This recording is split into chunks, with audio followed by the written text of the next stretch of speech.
Hello, and welcome to Fear Noir. Before we begin, take a moment to leave a comment and tell me where you're listening from. I always enjoy reading them. If you enjoy slow, unsettling stories that gently draw you deeper into the darkness, don't forget to like this video and subscribe to the channel. Now, get comfortable, let your body settle into stillness, and allow the outside world to quietly fade into silence. Tonight, a story waits for you in the dark. So close your eyes, listen carefully, and let yourself drift into Fear Noir. Story 1. One night. That's how long you'll need to spend with him. Mr. Caswell said it like he was talking about an errand, like he was asking me to house sit or water a plant. He sat behind the heavy desk in his home office, framed family photos and old funeral home certificates lining the wall behind him. The desk lamp cast a warm pool of light, but the corners of the room still looked shadowed and dusty, like they hadn't been disturbed in years. The book he'd given me lay open on my lap to page 210. The paper was thick and slightly yellowed, and the edges of the pages felt worn, like it had been handled 100 times by hands that didn't want to admit they were shaking. Last rites. I looked from the book to Mr. Caswell, and then to Mr. Serling, who stood behind me on my right. His presence was quiet but heavy, like a closed door. I hadn't known him well growing up, which made this whole thing worse. Mr. Caswell was familiar. Mr. Serling felt like a stranger in expensive shoes who'd stepped into a story he didn't belong in. Why me? I asked. My voice sounded small in that room. Mr. Serling inhaled sharply, like he wanted to speak, but wasn't sure how. The old chair I sat in creaked as I turned my head toward him. "Sylvie," he started. "Sylvia?" I corrected him without thinking. He blinked, and for a second I saw irritation flash across his face before he smoothed it away. "Sylvia," he said, trying again. "You're the only one close enough to us that we can trust. Close enough to—" I cut myself off because if I finished the sentence I might sound hysterical. "I barely know you, and if this is real, I have no experience doing this. How do you know I won't mess it up, Mr.?" Caswell leaned forward. "Sylvie," he said, and even though I hated the nickname, I didn't correct him this time. He held out his hand like he was offering comfort. I hesitated, then put my hand in his. His palm was warm and dry, the hand of a man who'd spent his life handling things most people refuse to touch. "The less experience, the better," he told me. "She won't know you. She won't know what scares you. She won't know your habits. And if you truly don't believe any of this, then all that happens is you spend one night in the same room as a dead body." I stared at him, feeling anger and disbelief wrestle inside my chest. A dead body, he made it sound like an awkward sleepover. I could feel the word rising in my throat, the one that would make me sound like a child. "Fine." I swallowed hard and forced it out anyway. "Fine," I said. "I'll do it." Mr. Serling stepped forward. His black leather shoes tapped softly on the wooden floor, and then his hand landed on my shoulder. It was a steady touch, but it made my skin tighten. "It means more to us than you'll ever know," he said.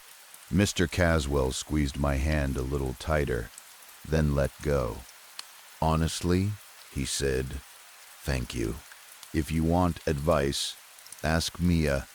The fact that Mia had known what her uncle's real work involved this whole time and somehow never told me should have surprised me. It didn't. Mia had always been good at carrying secrets like they were ordinary. I closed the book. The cover was heavy, like a church Bible. I stood up, and the chair complained again with a long creak. My legs felt stiff, like my body was trying to decide whether it wanted to walk out of that office or run. I left the room and found Mia waiting in the hallway. She was biting her nail, the way she did when she thought nobody was watching. She'd been trying to stop that habit since we started college last year. It never lasted. She looked at my face and already knew my answer. "So," she said carefully, "what do you want to know?" I almost asked, "Have you ever seen a dead body?" But I already knew the answer.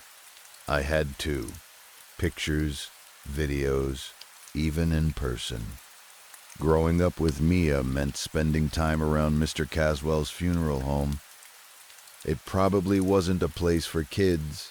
It smelled like flowers and cleaning chemicals, and something else that never quite left. But it was our normal. We'd done homework on a back office desk while adults spoke in low voices nearby. We'd played with pens and paper and tried not to look at the closed doors. Still, being around death and being asked to sit with it alone are two different things. Mia's last name wasn't Caswell, but she might as well have been part of that family. The funeral home was in her blood, even if she pretended it wasn't. Mr. Serling, on the other hand, was always missing whenever we were there. In my head, he existed only as a name on paperwork, someone I'd occasionally see at town events but never truly talk to. If I had to describe our relationship, it was polite and distant, business level, the kind of person you'd nod to in passing. This all took place in the Massachusetts town where I grew up. It's the kind of small town where you can't take a walk without seeing someone you know. The kind of place where news travels faster than the internet. 2 days ago, when word spread that Mr. Cortez had died, I knew exactly who people meant before anyone described him. He was the old man who sat on the park bench near the cherry trees in spring, letting petals drift down onto his open book like he didn't care. Nabokov, Bradbury, Asimov. Sometimes writers I was reading in school, sometimes names I'd never heard before. Every now and then, if I walked past slowly enough, he'd look up and say something like he'd been waiting for someone to talk to. On a few occasions, I had stopped. I'd asked what he was reading. He'd ask what I was reading. Somehow we'd end up talking about Milton, Rawls, Bierce, Parnock, and other names that made me feel smarter just by saying them out loud. He had a way of making conversation feel like a shared secret instead of a quiz. Miss Sylvie, he'd once told me, smiling like he was amused by his own life. I've lived about 12 lives. I'm pretty sure God forgot to take me on the seas. He can only forget so many times. That was one of the last things he ever said to me. At the time I'd laughed, because it sounded like something an old sailor would say, even though he didn't look like a sailor. Now, thinking about it, I wondered if he'd meant it more literally than I'd understood. 2 days after his death, his body lay in a coffin at Mr. Caswell's funeral home, clean and still, dressed for the last time by hands that knew exactly how to make death look like sleep. Earlier that day, Mr. Caswell had requested that meeting. When I got there, Mr. Serling was present too. They asked me for a favor: spend one night with Mr. Cortez and keep him safe. Safe from what? A curse. I'm not someone who believes in curses. I'm not religious. I don't believe in ghosts in the way people talk about them at Halloween parties. I believe in grief, trauma, guilt, and the way humans create stories to explain pain. If you had asked me that morning whether I thought an angry spirit could come for the dead, I would have given you a look and asked if you'd slept at all. But the way Mr. Caswell and Mr. Serling looked at me made it hard to dismiss. They weren't excited. They weren't dramatic. They were desperate. That kind of fear doesn't usually come from imagination. Mr. Caswell told me Salem wasn't the only Massachusetts town to host witch trials. Our town had its own history that most people treated like a shameful rumor. According to him, one of his ancestors had played a role in prosecuting a young woman named Cassandra. The details were vague in the way family stories always are, but the end was clear. She was hanged. He told me the noose had been made of corded greenbrier vine. Before she died, Cassandra had called on whatever gave her power, whatever made the town fear her enough to kill her, and she had cursed the dead. In this town, the dead would no longer be allowed to rest. 3 nights after someone died, Cassandra would come. If no one stopped her, she would take what was left of them, consciousness, spirit, whatever word you want, and drag it somewhere endless and brutal. A realm of infinite torture, he called it. A punishment equal to what she had suffered before, during, and after her trial. So the ritual existed, the last rites, rules to fend her off for one night, long enough for the dead to pass into whatever comes next without being taken. They didn't ask me to stop Cassandra forever. They didn't even claim that was possible. They asked me to keep her away from Mr. Cortez for one night. When I asked why they couldn't do it themselves, Mr. Caswell's answer was quiet and ugly. "She knows us," he said. "She knows our families. She knows our fear." A stranger, someone with no deep roots, someone she couldn't easily read, had a better chance. That someone was me. By the time it was ready, it felt like I'd agreed to it in a dream.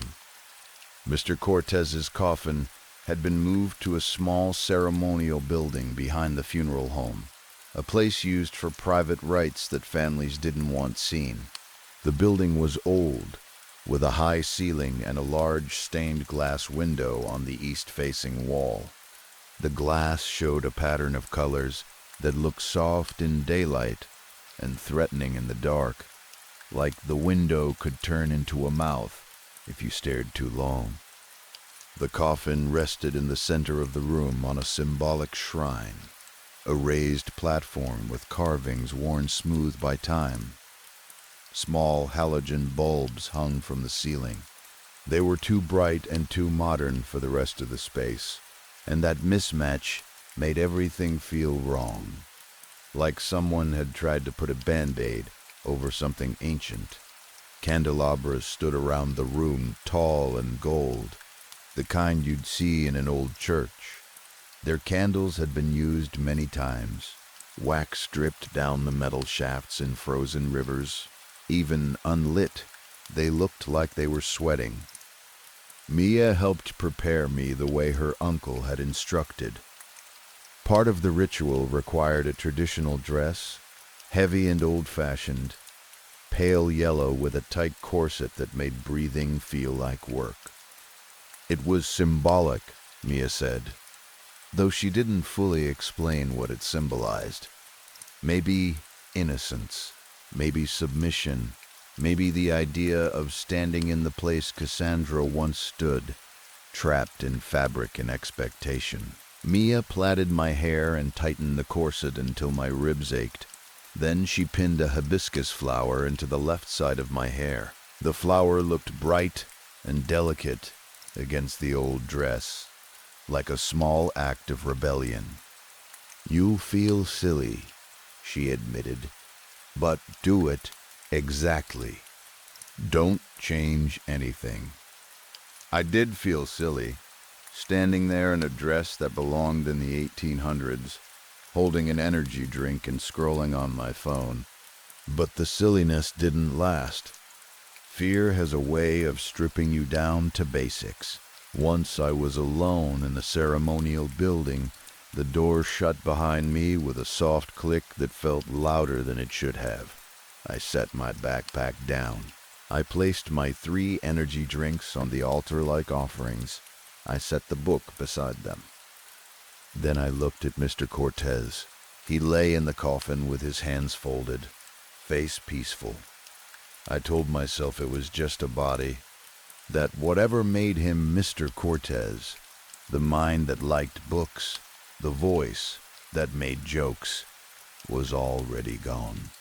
The room smelled faintly of wax and old wood and flowers, not unpleasant, but thick. I spoke to him anyway, because silence made everything feel worse. Of Mr. Caswell's ancestors' first disobedience, and the fruit of that forbidden curse whose mortal touch brought her into the world, I said, quoting Paradise Lost because it felt right.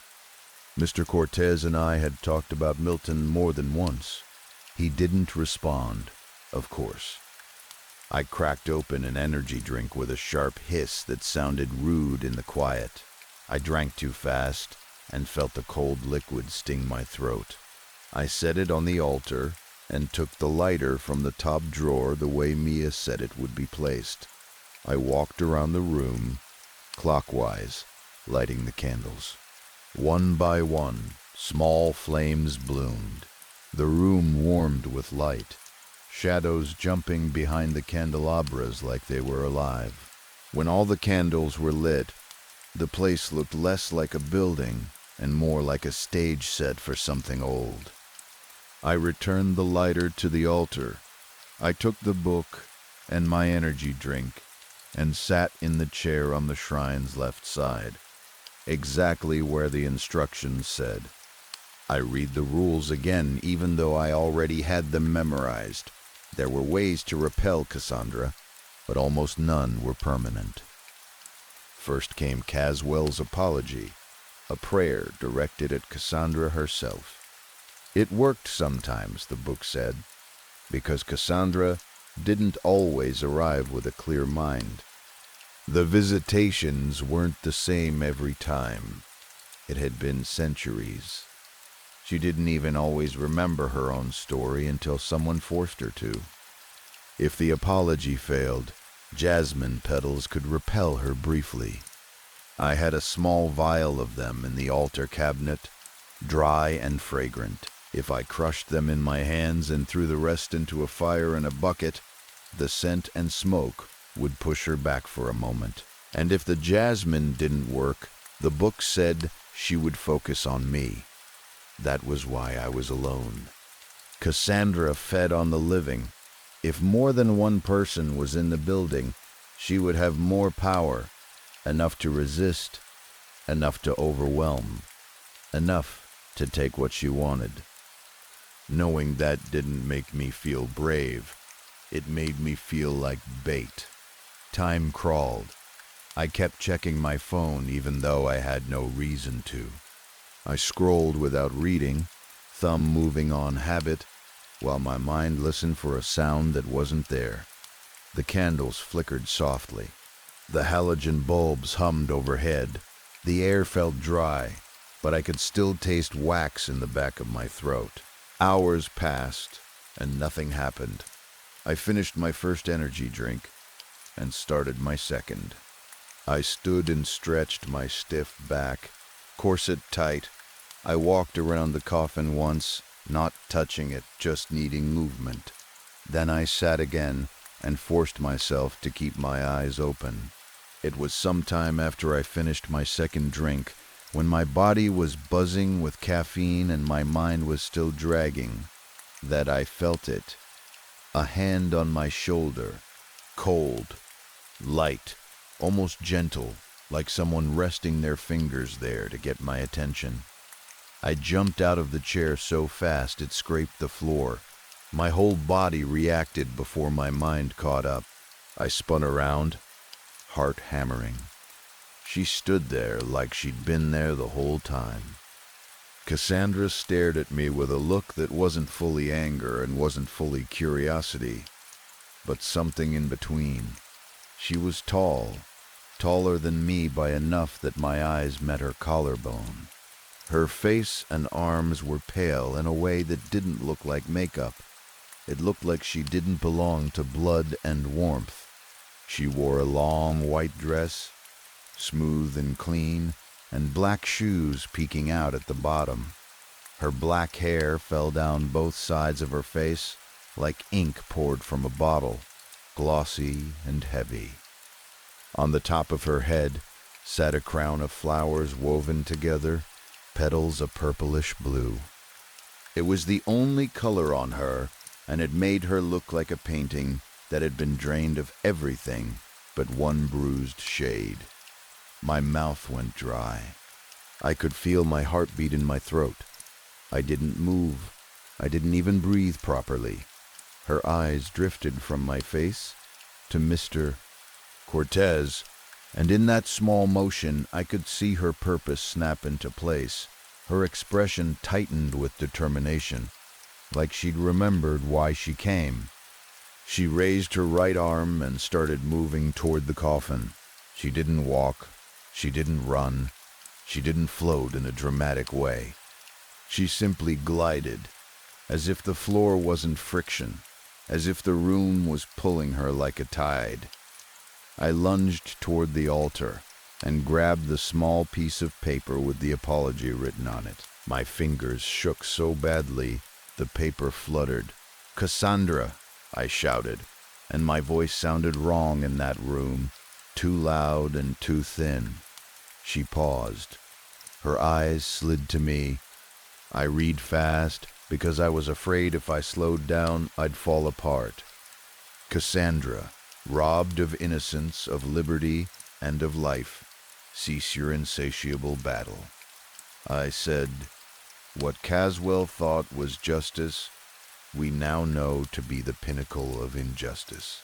Your death opened a debt which the families of your murderers have paid several times over. We humbly beg you to show mercy in the absence of ours. It is only yourself that keeps you from rest." The words rang against the walls.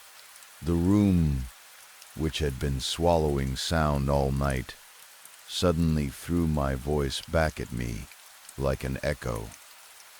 Cassandra's face didn't soften. It didn't hesitate. She looked almost amused. "Bold," she said. One word, and it filled the room like smoke. Then she turned away from me, as if I'd spoken to a door. She murmured something under her breath, an incantation, not in any language I knew, and reached toward Mr. Cortez. The book had said the act of taking someone wasn't instant. It took time. That was my chance. I moved fast, nearly tripping in the long dress. I opened the altar cabinet and pulled out the bucket, the paper, and the vial of jasmine petals. My hands were clumsy with fear, but I forced them to work. I popped the vial open, poured the petals into my palm, and crushed them, grinding them against my skin until the scent exploded upward, sweet and sharp and almost dizzying. I rubbed the crushed petals on both hands like lotion. Then I threw the rest into the bucket with the paper. I lit the paper and dropped it in. A haze rose immediately, pale smoke curling upward with that heavy jasmine smell. Cassandra jerked like she'd been slapped. She recoiled and, in a movement I still don't fully understand, she dropped through the floor as if the wood planks were water. If I had been doubting, it died right there. "What the hell?" I whispered, and my knees nearly gave out. I slumped into the chair, trying to breathe. The corset made my breath shallow. I could feel my braid loosening against my neck. For a few seconds there was nothing but the smoke drifting from the bucket and the flicker of candle flames. Then I saw it, a hand pushing up out of the ground near one of the candelabras, fingers pale and long, moving with slow patience. Cassandra rose out of the floor again, as if she belonged there. She didn't look at me. She traced the candelabra with her fingers, almost lovingly. Her fingertips glided from cold metal to melted wax to the candle itself, and then to the flame. She closed her hand over the wick. When she opened it, the candle was smothered. She moved to the next one and did the same. One by one, she took the fire as if she could hold it, as if the flames were something physical she could steal. The room dimmed, shadows thickened. I stumbled back to the altar and pulled out the greenbrier vine. My stomach turned as I held it. It looked innocent, just a bit of thorny plant, but I knew what it represented. The noose, the hanging, the pain. I hesitated only a second, then shoved the vine into my mouth. The thorns dug into the inside of my cheeks and the roof of my mouth. It hurt immediately, a sharp prickling that made my eyes water. I tried not to gag. I forced myself to keep it there, because the book said I had to. Cassandra turned toward me, her eyes catching what I'd done. Her expression shifted, and something in her face looked older than anger. It looked like memory waking up. Even from 10 feet away, the force hit me. It felt like being shoved by invisible hands. My feet left the floor, and I fell backward, dress billowing. As I fell, the greenbrier cut the roof of my mouth deeper. I tasted blood. Before I hit the wooden planks, I stopped, suspended in midair, as if the room itself had decided I didn't get to touch the ground.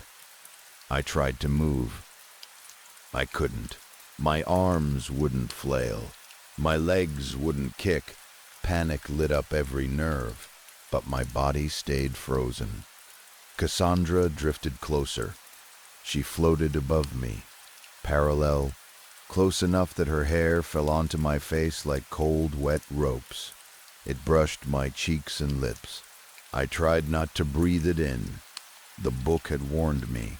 She would go for a death's kiss, the last act she'd done in life, a kiss placed on Caswell's ancestor, like a mark.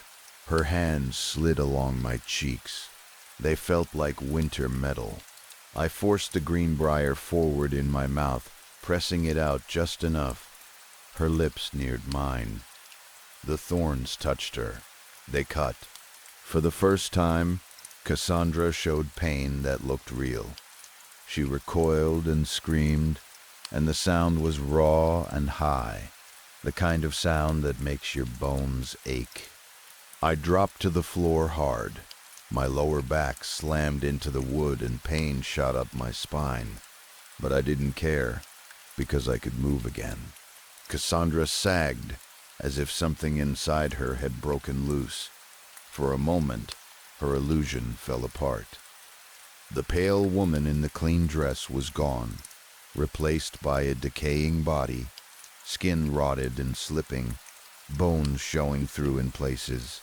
The white dress now tattered and gray with dirt. The flower crown wilted and blackened like it had been left in a swamp. It was the first time she looked like what she truly was. Then, slowly, she fixed herself. I watched her pull the mask back on, skin smoothed over bone, the dress mended, the grease vanished from her hair. Her face returned to that haunting, clean beauty. I got to my feet, shaky. I checked my legs, my arms, my fingers, terrified I'd discover something missing. Everything was there. Everything worked. Cassandra rose too, facing me. We stared at each other for a long moment that felt like standing at the edge of a cliff. Then she screamed again. This scream was louder, deeper, like it came from somewhere below the room. The sound hit me so hard it felt like pressure in my skull. The halogen bulbs overhead burst. Glass rained down. A shard cut my arm. I hissed and slapped my hand over it instinctively. Blood ran warm down my skin, and the warmth felt wrong in that cold room. Then there was darkness. The only light came from the stained glass window, moonlight filtering through in dim blues and faint reds, turning the floor into a patchwork of shadow. I stumbled toward the altar by memory, hands out, fingers brushing wood. My breathing came fast and loud. I fumbled until I found the canister of salt. Across the hall, I saw Cassandra gather candles from the candelabras. She pulled them down and stacked them in a pile like she was building something. She hovered her hand over them, murmuring again. I poured salt in a circle around myself, thick and uneven on the floorboards. I threw some salt onto Mr. Cortez, too, the grains scattering across the coffin and shrine. The wax on Cassandra's candle pile melted. It pooled, and then caught fire. The far side of the hall lit up bright and violent. For a second, it looked like Cassandra herself was on fire, her white dress glowing in the blaze.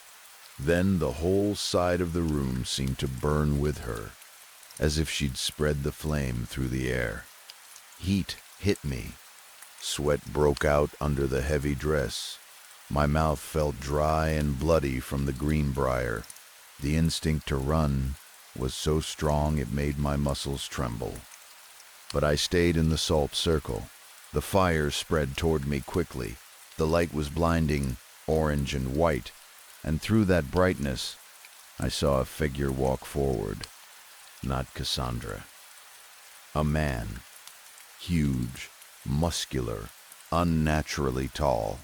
Antlers rose from his head like a deer's, wide and sharp in the firelight.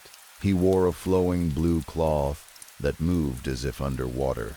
His eyes were green, bright and piercing, and they locked onto me with a focus that made my stomach drop. Every part of me screamed that this was real danger, not a trick. He walked toward the salt circle while the fire raged around him. I started to cry without meaning to. It wasn't dramatic sobbing.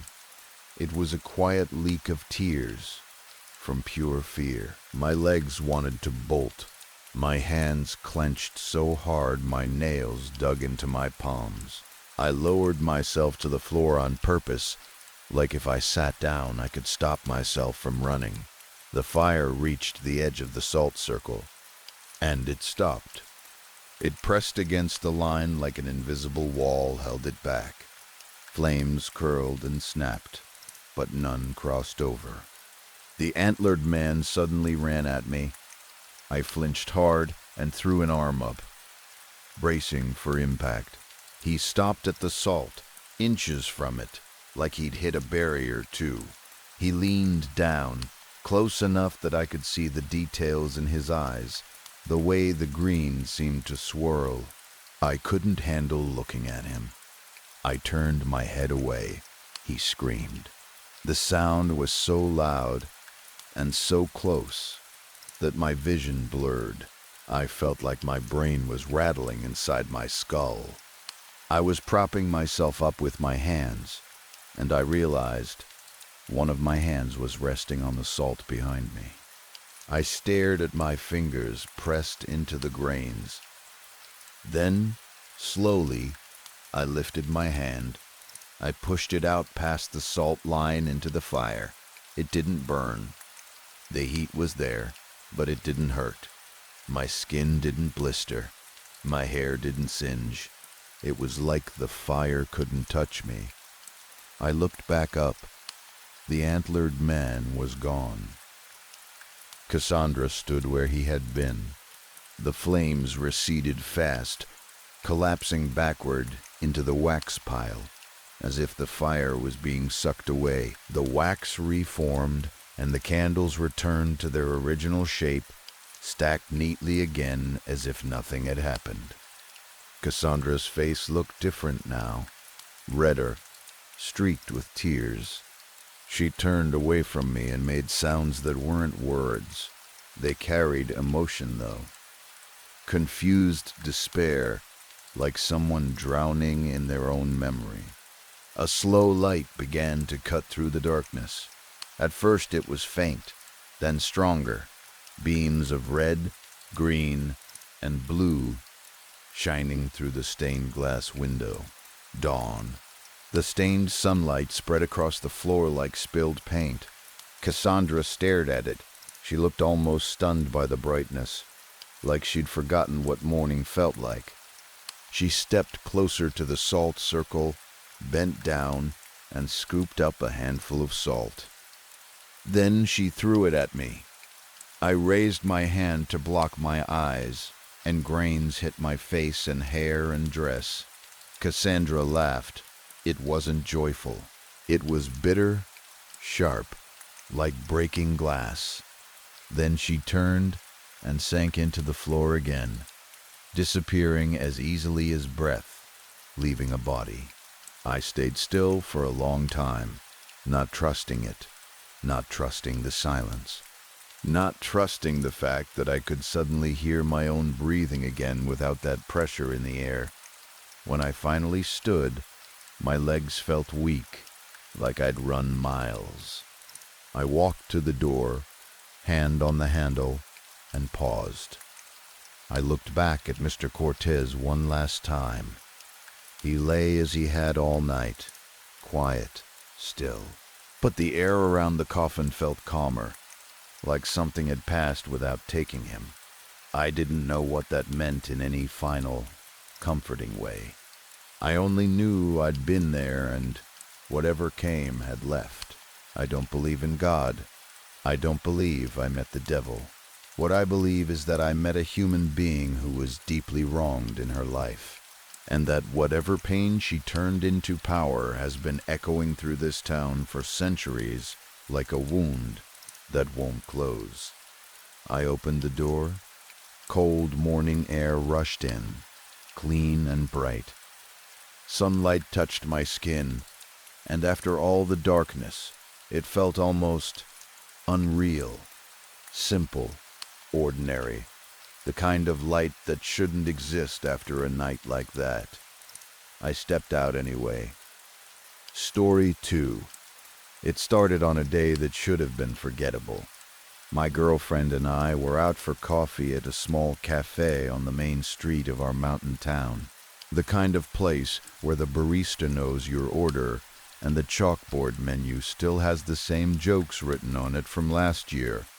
Outside, late autumn had settled in. The trees were halfway between living color and winter surrender, leaves turning tan and rust red and gold. The air had that sharp bite it gets when the sun is still warm, but the shade feels like a warning. Hot coffee tasted better in weather like that. It felt like a reward for simply being outside. We were talking about nothing important, weekend plans, a movie we'd half-watched, the grocery list we kept forgetting to write down. I lifted my cup in the middle of a sentence and noticed something on my fingers. Little red threads, thin as hair, stuck to my fingertips like lint, except they were bright, clean crimson. I paused mid-thought without meaning to. I just stared at my hand like it belonged to someone else. My girlfriend tilted her head. "You okay?" "Yeah," I said, still squinting at my fingers. "I just have some red string on me." She leaned closer, eyes narrowing, and made a small, confused sound. Huh, where would that come from? I have no idea. I told her, and it was the honest truth. I hadn't touched anything red. The table and chairs were treated iron, dark, and cold. The cup was plain white. I was wearing blue jeans and a black t-shirt. No scarf, No gloves, nothing that could shed fibers. It made no sense. I wiped the tiny strands off with my thumb. They came away easily, like they were never really stuck in the first place. I rubbed my fingertips together, checked my palm, and didn't see anything else. Puzzled but not alarmed, I went back to my coffee and tried to act normal. The rest of the day was normal too. We ran errands, picked up groceries, walked through a little local shop my girlfriend likes, the one that sells handmade candles and soaps that all smell like pine needles and vanilla. I forgot about the threads. Then we got home. I set the shopping bags down in our apartment kitchen, started putting things on the counter, and caught myself staring at my hands again. The red threads were back, more of them this time, clinging to the pads of my fingers and the creases of my palm. I stood there for a long moment, frozen in that stupid way you freeze when something small makes your mind tilt. My girlfriend looked over and immediately saw my face. "What?" I held up my hand. "They're back." She came closer, took my wrist gently, and turned my hand to look. "You probably have something in your pockets," she said. It sounded like the kind of explanation you offer when you want life to stay simple. So I emptied my pockets onto the counter. Wallet, phone, keys, a crumpled receipt, a lint ball. Nothing red, nothing string-like, nothing that could explain it. She shrugged, and I tried to shrug with her. We put the groceries away. We made dinner. We got into bed and turned on the TV. Something mindless. The kind of show you barely follow because you're mostly there for the comfort of noise. But I couldn't focus. My eyes kept drifting to my hands in the glow of the screen. The threads weren't visible now, at least not from where I lay, but I couldn't stop thinking about them. My girlfriend was half asleep beside me. She shifted closer, curled into my side, and squeezed me. Her voice was sleepy and soft. "Maybe you're just coming apart at the seams," she mumbled. She laughed quietly after she said it, like she was amused by her own joke. Normally I would have laughed too. She jokes like that all the time, but something about it landed wrong. Maybe because I already felt uneasy. Maybe because it hit too close to the weird thought in my head, the one I hadn't admitted to myself yet. I'm an anxious person. I know that about myself. I'm the kind of person who can turn a weird coincidence into a whole spiral if I'm tired enough. So I told myself I was overthinking, that she didn't mean anything by it, that red threads were just something, a bit of fabric, some cafe decoration, some stupid holiday craft that got stuck to my skin. I forced my eyes shut and tried to sleep. That night, I had the kind of dreams that leave you feeling exhausted instead of rested. Fragmented scenes that don't connect, sounds without sources, the sense of being watched from somewhere you can't see. The clearest part, the part that stuck, was my hand. In the dream, there was a red thread coming out of my right palm, not sitting on my skin, coming from inside. It didn't hurt. I remember that detail clearly. No pain, just this quiet, awful feeling of something unspooling. The thread slid out slowly, like it had been wound deep in my body, and was finally finding its way free. It stretched away from me into a dark void, a space so empty it felt endless. I watched it unwind inch by inch, and I had the sick certainty that if it kept going, there would be nothing left of me. Like everything I was, memory, breath, thought was tied into that thread, and someone was pulling it from the other side. I woke up with my heart pounding. The room was dark and familiar, and for a second I felt relief. Just a nightmare. Just my anxious brain doing what it does. Then I looked down. The threads were there again, not just on my fingertips this time, but on my palms too, scattered like tiny crimson hairs stuck to sweat. My stomach dropped. I shot out of bed and stumbled to the bathroom, half blind with sleep, and turned on the sink. The cold water hit my hands, and I scrubbed hard, more aggressively than necessary. The threads washed away easily, like they weren't part of me at all. But that didn't make me feel better. It made me feel worse. If it had been paint or a rash or something normal, it would have resisted. It would have had a cause. This was too clean, too strange, too temporary. At breakfast, I must have looked miserable because my girlfriend kept watching me. Finally, she reached across the table and took my hand, squeezing it with warmth and familiarity. "You're really freaked out," she said gently. I didn't answer right away. I was looking at the way her thumb rested on my palm, the way her skin touched mine. "You know," she went on, "there's a little trail we haven't taken up the mountain yet. I heard it goes to a small lake.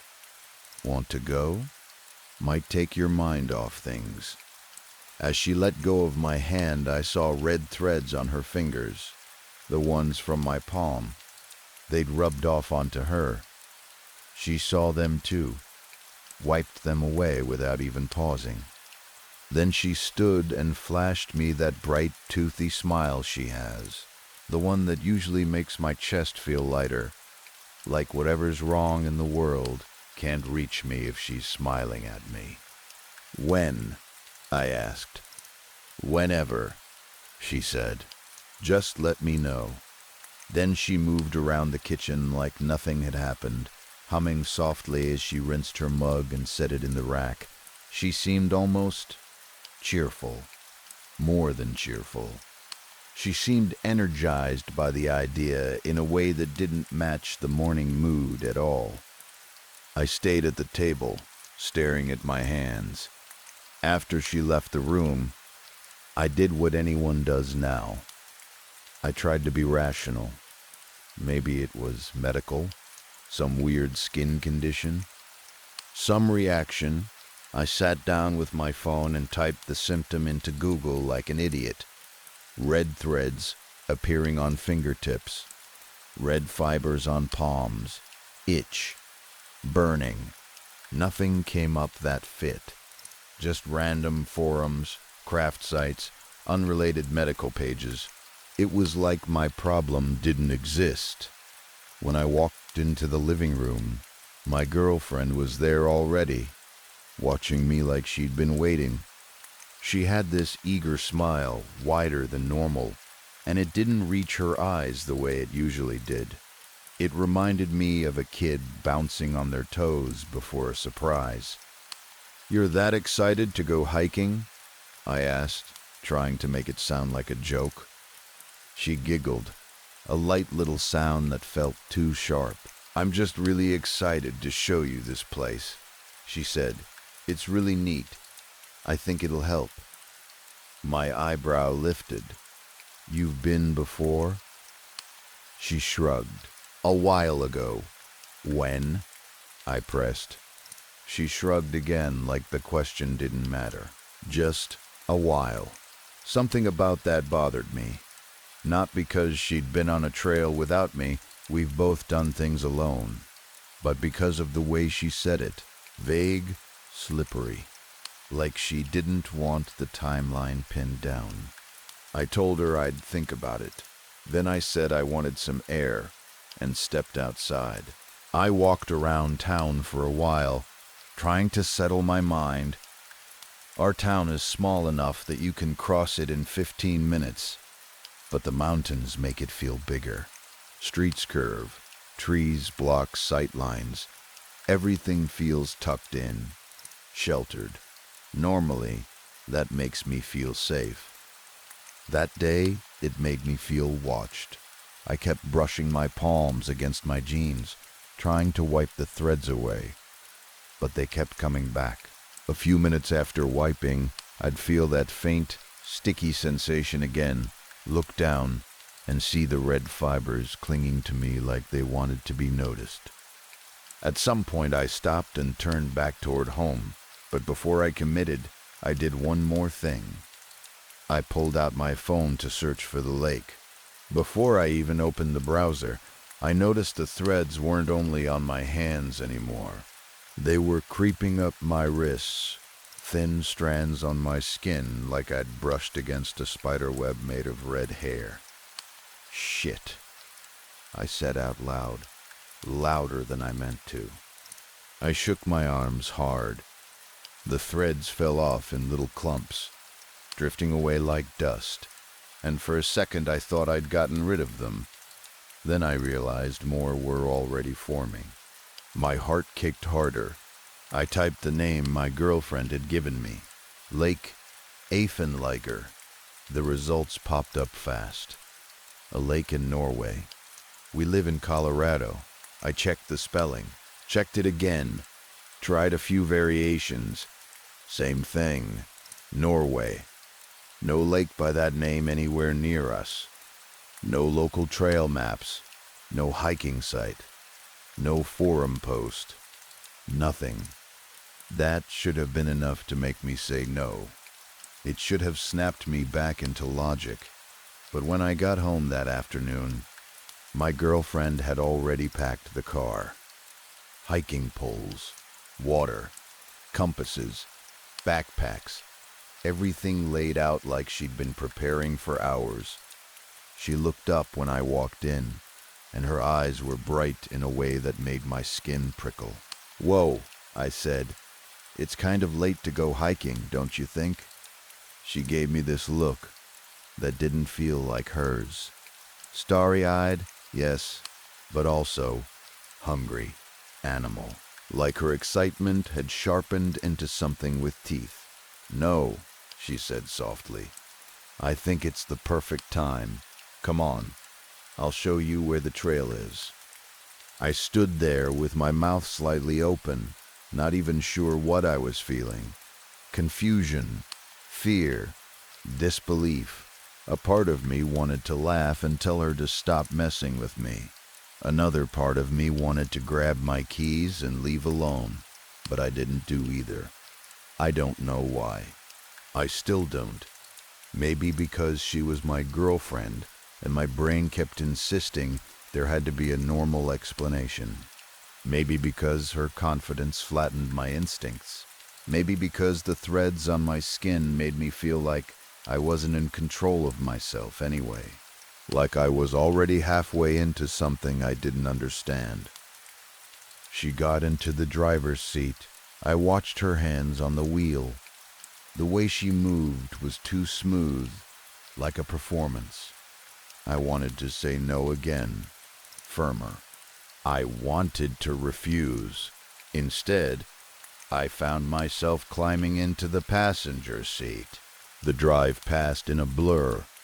I remember trees and road, and the gray-blue dimming of late afternoon sliding toward night. I remember the threads getting worse. They replenished themselves within minutes of being brushed off. If I wiped my palms clean, they'd be back before we passed the next curve in the road. And it wasn't just annoying anymore. It started to feel like something crawling, like insects moving under my skin, pushing up through pores. I scratched at my wrists and forearms without thinking, and the moment I did, it burned. "Don't do that," my girlfriend said. I looked at her, breathing hard, and the way she stared back made me feel smaller. It was a wry look, head slightly tilted, like an owl examining something trapped, like she knew something I didn't. I wanted to ask what she meant. I wanted to demand answers. But fear pressed down on me like weight, and the words stayed stuck behind my teeth. We drove past the edge of town, and with that, something shifted. The road felt emptier, the trees thicker, the sky darker. I realized with a sinking feeling that if I needed help out here, nobody would hear me. The trailhead wasn't marked. That was another wrong detail. Just a little pull-out on an old dirt-back road off the main highway, tucked into the conifer forest, climbing the mountainside. No sign, no map board, no posted rules. Just a narrow path disappearing between pine trunks, the ground crusted with needles and old leaves. She parked and turned her head toward me in one smooth motion. The smile she gave me then was the biggest I'd ever seen on her face. It stretched too far. It looked like hunger dressed up as joy. Unnatural. My breath quickened. My palms went slick with sweat. The threads clung to the moisture and stuck harder than before. What is this?" I managed to say. My voice sounded thin even to me. She kept smiling. Her voice was warm, sweet, almost musical. "We're going hiking, silly." I felt nauseous, like my body knew I was in danger even if my mind couldn't name it. She got out of the car in a way that didn't look human anymore. Too quick, too eager. She ran around to my side, opened my door, and then dropped into this strange all-fours stance, fingers digging into the pine-dirty ground. She stood slowly, letting dirt fall through her fingers, watching it drift onto her face like she liked the feeling. "You are freaking me out," I snapped because I couldn't hold it in anymore. Normally, if I snapped at her, rare for us, she'd get hurt. Sometimes she'd cry. She was sensitive. She cared what I thought. This time she just smiled and smiled and smiled. "Grab your hiking pole," she said, sing-song, and danced away toward the trail like she couldn't wait. "No," I said louder. "No, this ends now. I'm going home. You can come with me or not. I don't care. I need a doctor, and honestly, so do you." Her dancing stopped instantly. She spun on her heel and balanced for a second on one leg like it was effortless. Then she leaned forward, face tilted, and her smile narrowed into something sly and starving. "You always say something like that," she said. "It never works." Cold went through me, straight through my chest, down into my stomach. The kind of cold you feel when a door locks behind you. I ran to the driver's side, yanked the door open, and shoved the key into the ignition. I turned it hard. Nothing, no engine, no cough, no lights, just silence. I tried again, faster, harder, still nothing. The car sat there like it had been told to sleep. Out of the corner of my eye, I saw her leaning closer, watching me like this was familiar. "See?" she whispered. Sweat dripped down my face, stinging my eyes. In the beads of sweat, I saw the red threads, tiny strands floating in the wetness like they were part of me now. I wiped my forehead, smearing my palm across my skin, and left faint red fibers on my cheek. My breathing turned shaky. All I wanted was home. The simple safety of our apartment. My bed, my shower, walls and locks and streetlights. She leaned toward me so close I could smell her breath. It smelled sweet, like sugar and mint, too pleasant for the fear in my body. "We'll go home soon," she said softly, and the words felt like they came from inside my head, not from her mouth. But first, we should go see the lake. I made a sound I hate remembering, a small, broken whimper. My hands clenched on the steering wheel until my knuckles went white. My jaw clenched so hard my teeth squeaked. I couldn't stop shaking. "You promise?" I asked. "You promise we'll go home?" She leaned even closer, so close I felt the warmth of her skin. For a second I thought I heard a heartbeat. Then I realized I could hear two, one steady and human, one slower, heavier, like something large moving deep in the woods. "As always," she whispered, "if you come with me, I promise." "Oh, God," I breathed. And then she did the strangest thing. She leaned up and licked the tear that had slipped down my cheek. It was intimate in the worst way, like claiming. In that moment, I knew with absolute clarity that this wasn't my girlfriend the way I understood her. Maybe her body was my girlfriend, maybe her voice was. But whatever was looking at me, whatever was smiling at me like that, was a predator. I'd never felt like prey before. Not truly. Not in the deep, physical way where your whole nervous system starts screaming the same message.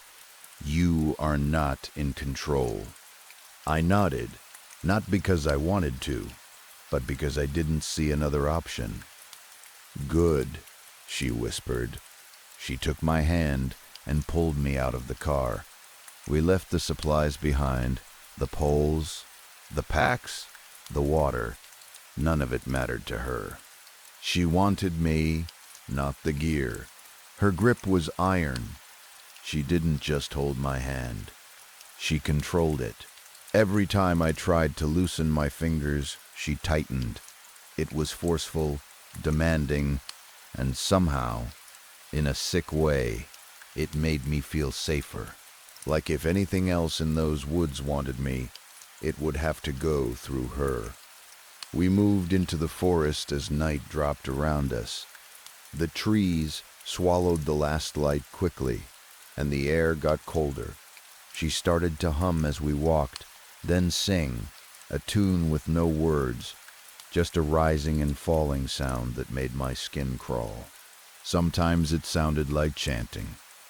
Sometimes it sounded like she was soothing herself. The red threads fell off me as we walked, drifting down onto the trail like crimson snow. They didn't stop forming. I could feel them on my arms now, sticky and irritating, and the burning under my skin worsened with every step. I didn't scratch anymore. I was afraid of what might happen if I did. After maybe 15 minutes, the trees opened slightly, and the lake appeared. It was small, tucked between pines like a secret. Moonlight reflected on its surface, turning the water into a flat black mirror. The lake didn't look natural. It looked placed, like an object set down in the forest. The silence there was complete. No insects, no birds, no wind in the branches. Even our footsteps sounded muffled, like the air didn't want noise. Just me, her, and the lake, and the threads continuing to fall.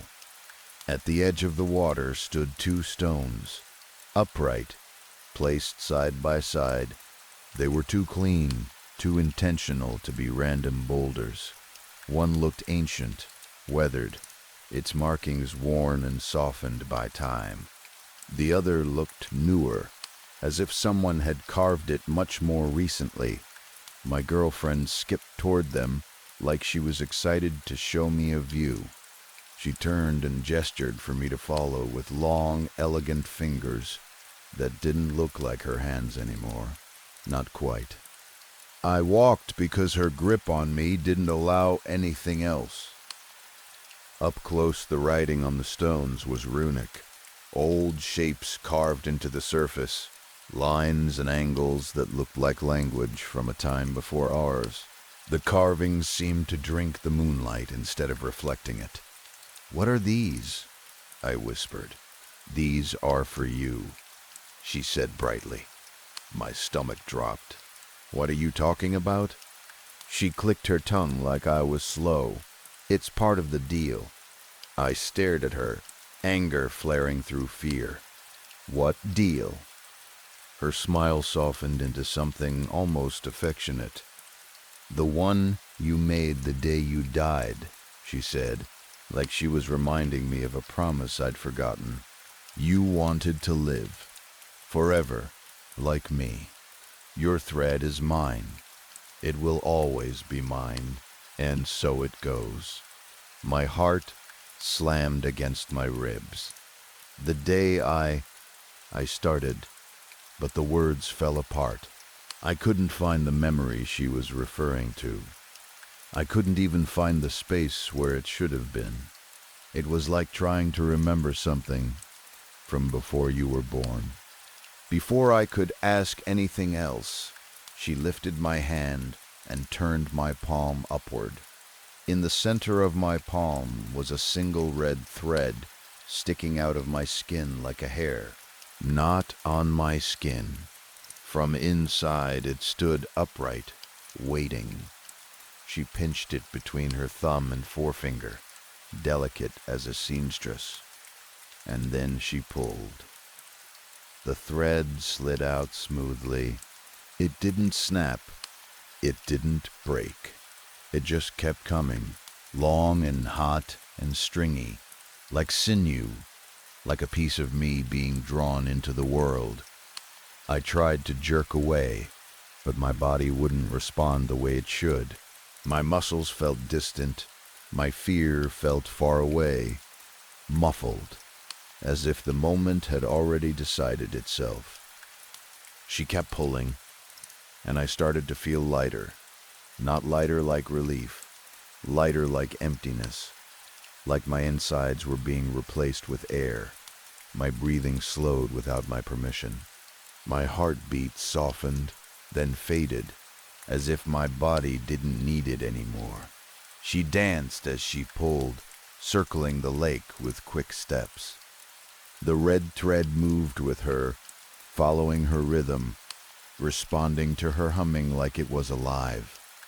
The longer it got, the more hollow I felt. My knees gave out, and I dropped to the ground near the water, the shore cold and damp under me. The lake lapped at the edge like it was breathing.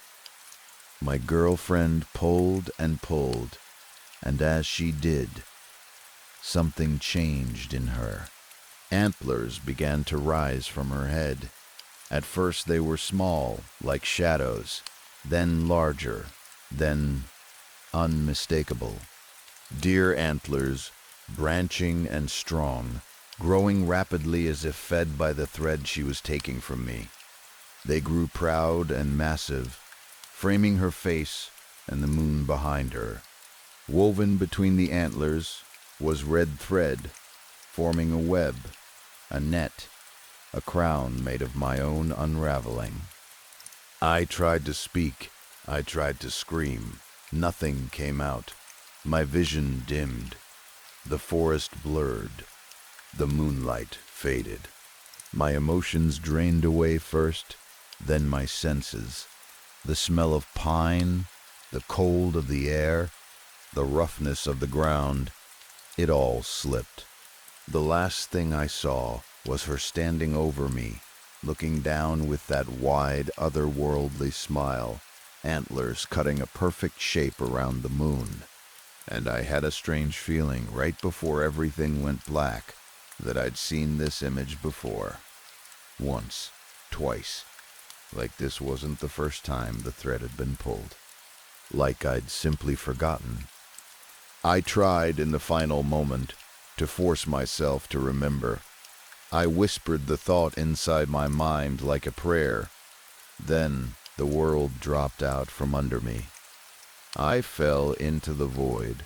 I know how insane this sounds. I know what it looks like on paper.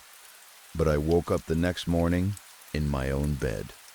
My girlfriend was beside me, sleeping peacefully.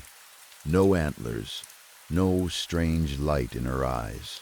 Just her, hair messy against the pillow, breathing slow and steady.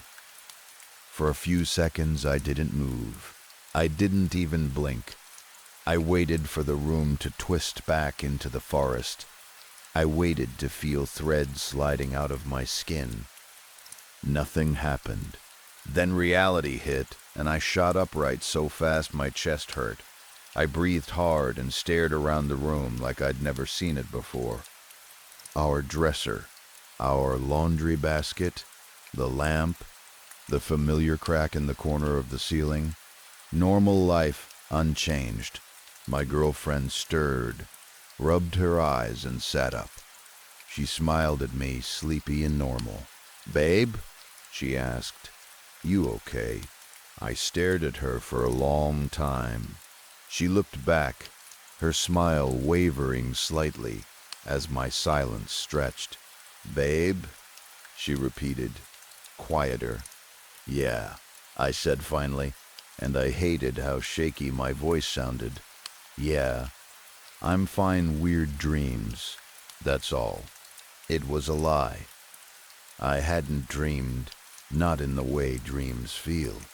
That lake had weight, texture, silence that pressed into my ears, and the thread, I still felt the memory of it sliding out, even if my hands looked normal now.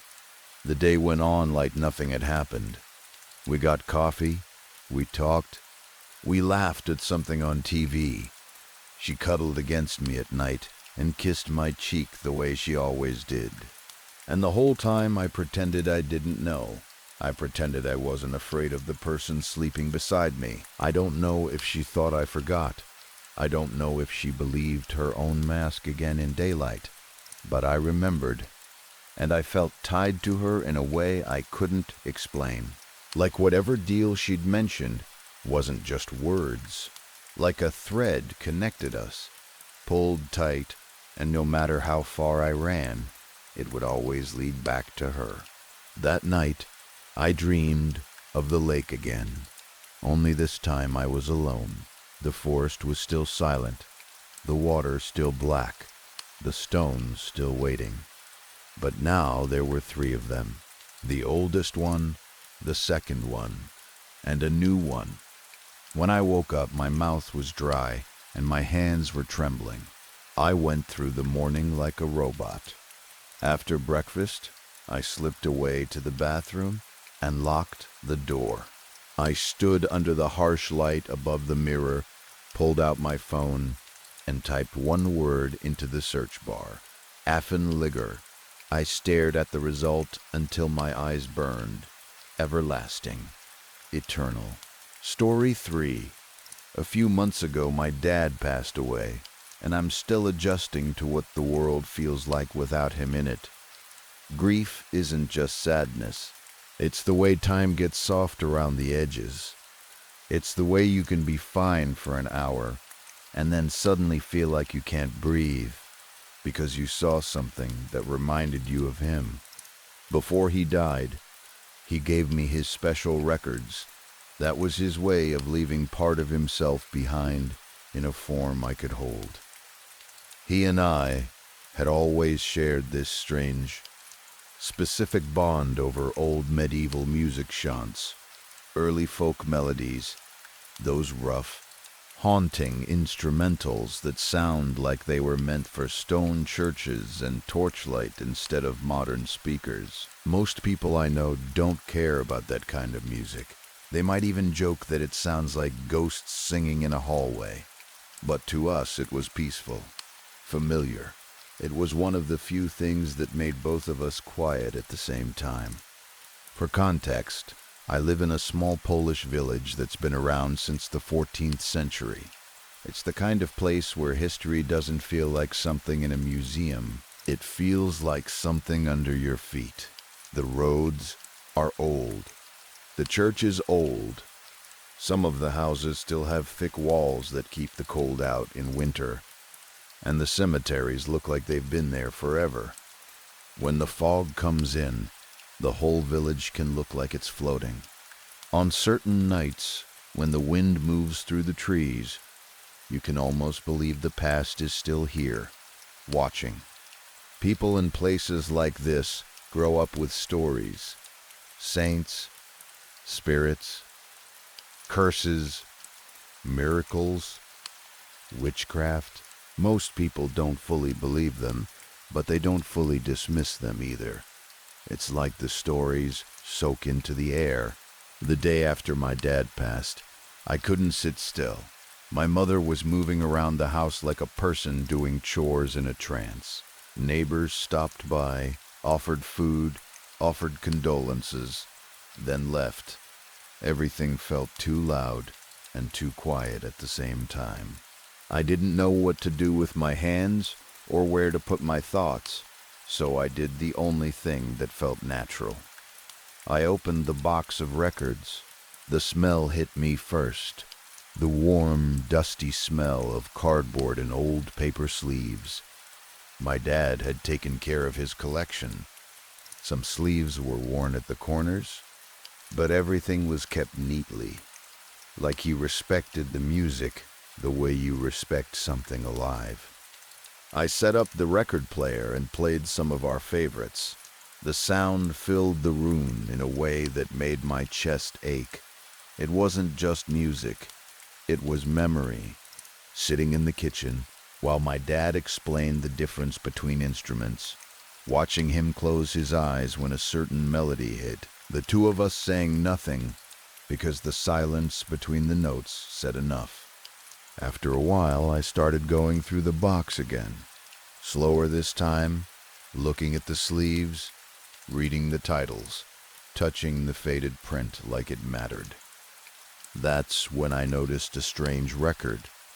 It didn't look like the others.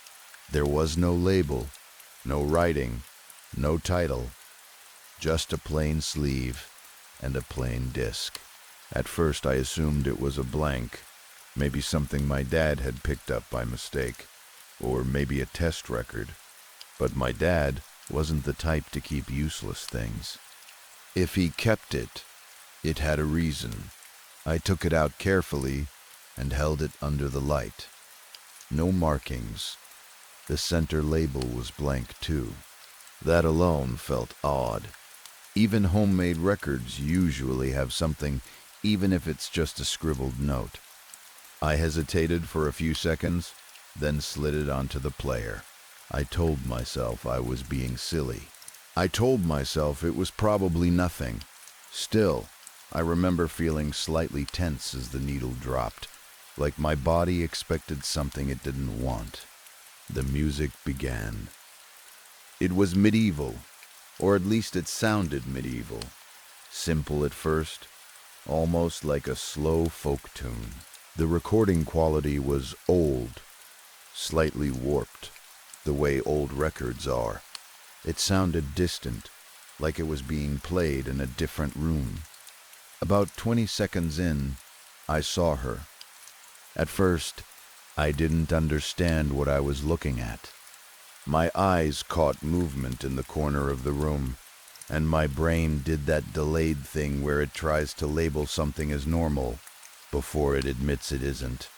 I turned my head, and there she was, standing where there was no reason for anyone to be standing. A woman, maybe in her 50s, maybe older. She wore a hood over her head. Her face looked damaged, scars, uneven skin, the kind of marks you don't get from a simple accident. She wasn't smiling. She wasn't angry either. She stared at me like she was measuring me. In her hands she held a flute. My throat went tight. I remember my skin going cold and hot at the same time. I couldn't move for a second. The music kept playing. The needle kept moving. The room still smelled like old records.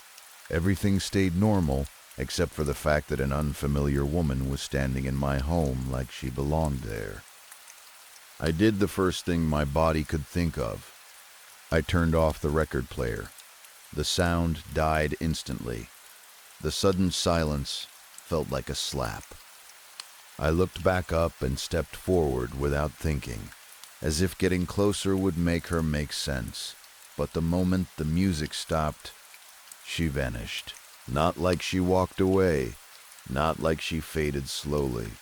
She was simply gone, as if she had never been there at all. I stood frozen with my hand still near the player, staring at empty air. For a while I tried to convince myself it was grief. That's what I told myself over and over. I had just lost my father. I was tired, stressed. My mind was looking for something to hold on to. People hallucinate when they're grieving, don't they? People see things sometimes. It happens. So I put the record away and tried to move on. I was so wrong. A week later, I couldn't stop thinking about it. I tried to avoid the record, but that just made it louder in my mind. Curiosity is like that. Fear, too. The more you try not to touch something, the more your thoughts keep circling it. So, one evening, with the house quiet and the sky dark outside the windows, I took the record out again and placed it on the player. The needle dropped. The tune began, and again, about 20 seconds in, she appeared. Same woman, same hood, same scarred face, same flute in her hands. I didn't even have time to pretend this was normal. My stomach dropped because now it wasn't a one-time grief moment. It was a pattern, a trigger. Record plays, she comes. Record stops, she leaves. I snapped the player off again, and she vanished again, exactly the same way. I stood there with my hands shaking slightly, staring at the player like it was an animal that had just bitten me. Now I knew something was tied to the record, but I still didn't know what. I wanted to research it, but the record was blank. No title, no band name, no year, no label.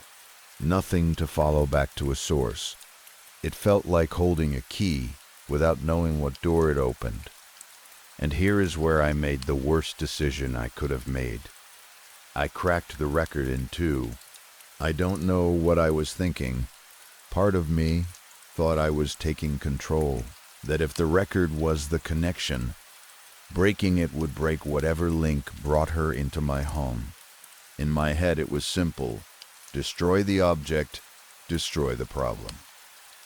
The disc snapped with a sharp sound that made me flinch. 2 clean pieces. For a second I felt relief. Then I felt something else too. Regret, immediate and heavy, like I had just done something I couldn't undo. 2 weeks passed. That's when the sleep paralysis started. I'd had sleep paralysis once or twice in my life before, just enough to know what it was and how terrifying it can be. You wake up, you can't move, your mind is awake but your body isn't, and your brain fills the room with fear because it thinks you're in danger. People see things during it. Shadows, figures, pressure on their chest. It's a known phenomenon. But this was different. It started happening almost every night. I would wake up, unable to move, my eyes open, my breath shallow, and I would see the woman. She would be there somewhere in the room, just out of reach, standing in the dark with the flute. Most nights it ended quickly. I'd panic, fight to move, then snap, fully awake, drenched in sweat. I would sit up and turn on the light and stare around until my heartbeat slowed. Then, one night went differently. That night, during the paralysis, she lifted the flute to her mouth, and she played. The melody was the exact song from the record. Not similar, not my brain making it up. It matched perfectly, like the music had been burned into my mind. The sound filled the room, even though it shouldn't have. It wasn't coming from speakers. It was coming from her, and the worst part was that it sounded close, like she was right beside me, breathing through the notes. When the song ended, she didn't disappear. Instead, she started bleeding. Blood ran down her face, down her hands, down the white of her clothing, soaking everything. It didn't splash onto my floor.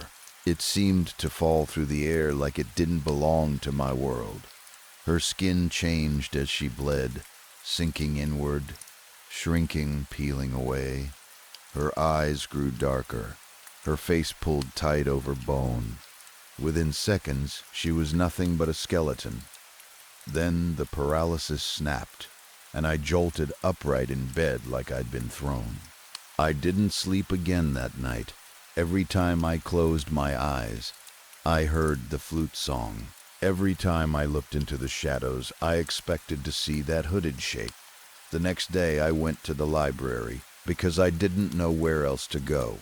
Our village library isn't big, but it has an older section where they keep local history, old maps, records of families, things like that. There is also a local historian who spends a lot of time there, an older man who seems to know every story the village has ever told itself. I brought the broken record pieces in a bag. Even holding them made me feel uneasy, like I was carrying a mistake. I showed him the pieces and told him what had been happening. Trying to keep my voice calm, I expected him to laugh, to tell me I needed sleep, to tell me grief does strange things. He didn't laugh. He looked at the record pieces for a long time, turning them slightly under the light. Then he stared at me with a kind of tired disappointment. "My friend," he said, "your worst mistake was breaking it." I felt a cold wave move through me. "Why?" I asked. He took a slow breath, like he had to decide how much truth I could handle. Then he told me a story. "Long ago in this village," he said, "there was an old woman named Alice. She lived with her husband in a house near the edge of the village. She played the flute. People said the flute was the only thing she truly loved. One day her husband broke it. The historian didn't say whether it was an accident or a cruelty. He only said the flute broke, and after that, Alice's mind broke with it. She murdered her husband. Then, according to the story, she mutilated herself. She stopped eating, she locked herself away, and waited to die, but not quietly. People heard strange noises from the house. People saw odd symbols carved near the door. People smelled something foul and metallic on the wind. When the village guards finally went to her house, after no one had seen her for days, they forced their way in. What they found shocked them so badly that some of them never spoke about it again. The walls were marked with blood, pentagrams made from it. Her husband's body was there. So was hers. And the flute, broken, stained, placed, like it was part of something. I sat there gripping the bag of record pieces, my fingers numb. "Has this happened to other people?" I asked. "Is this a known thing?" The historian's eyes drifted past me, toward the shelves, like he was looking at years stacked on top of years. He said Alice became a figure of worship for certain groups. "Witches," he said, "for centuries. Her story traveled the way dark stories do. It moved beyond our village. It spread to people who wanted power, or wanted fear, or wanted a symbol to gather around." In the early 1900s, he told me, the story reached witches in America. They recreated Alice's song with flutes and recorded it. The original recording stayed with them. Later, their descendants pressed the song onto a small number of records. 5, he said. Only 5, and somehow one of them ended up in my father's collection. The historian suggested my dad must have bought it at an odd auction, or from a private seller who didn't know what it was. Or who did know and didn't care. Old collectors' markets can be like that. People sell anything if the price is right. I asked him what I should do. He shrugged in a helpless way that made me angry, because I wanted him to give me a clear solution, a simple list of steps. He told me to auction it off to weirdos, his word, as if this was just a bad object you pass along like a curse you don't want to keep holding. I stared at him. It's broken, I said. Who would want it now? He didn't answer directly. He just repeated that breaking it was a mistake and that I should get rid of it. I tried. I put it online. I asked around quietly. I hinted that it was rare, that it was strange, that collectors might be interested. Nobody wanted it once they saw it was cracked in half. Nobody wants a damaged record, no matter how rare. People want perfect artifacts. They don't want problems. Weeks turned into months, and every night the paralysis came. At first it was the same. I would wake up trapped in my body, see her, then snap out of it. But over time it got worse. It lasted longer. The fear grew heavier. And the woman, Alice, Cassandra, whatever her name truly was, became more active. She played the flute more often. Sometimes the song felt like it was inside my skull instead of in the room. I started feeling different during the day, too. Not just tired, not just anxious. Wrong. The red threads weren't part of my story like some of the others you've read, but something else started happening to me. Sudden impulses.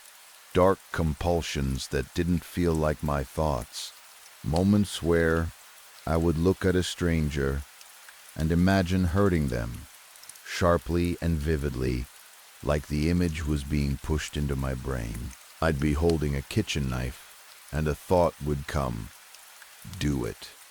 I'd be walking behind someone on a quiet street, and my mind would whisper, push them.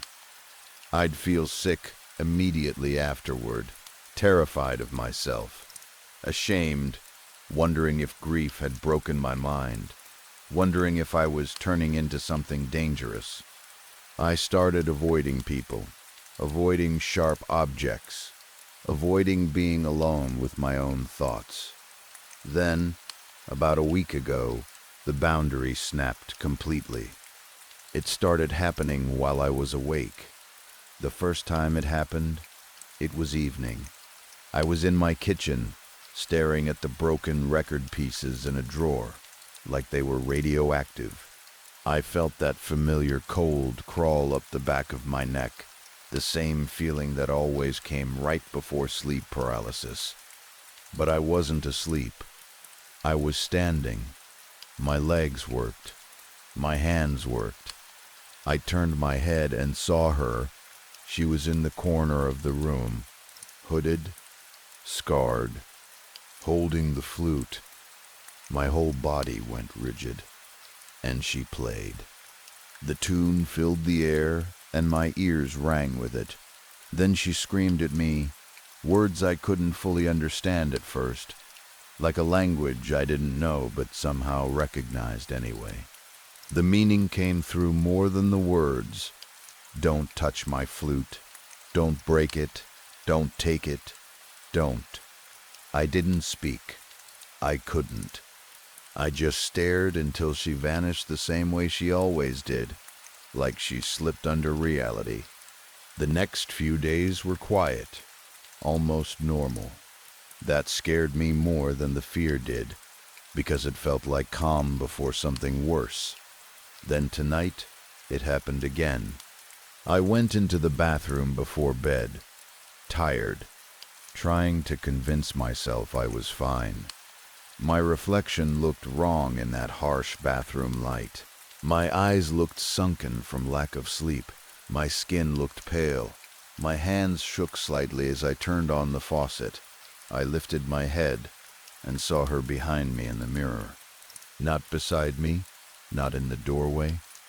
Behind me, close enough that my stomach flipped. I spun around. No one there.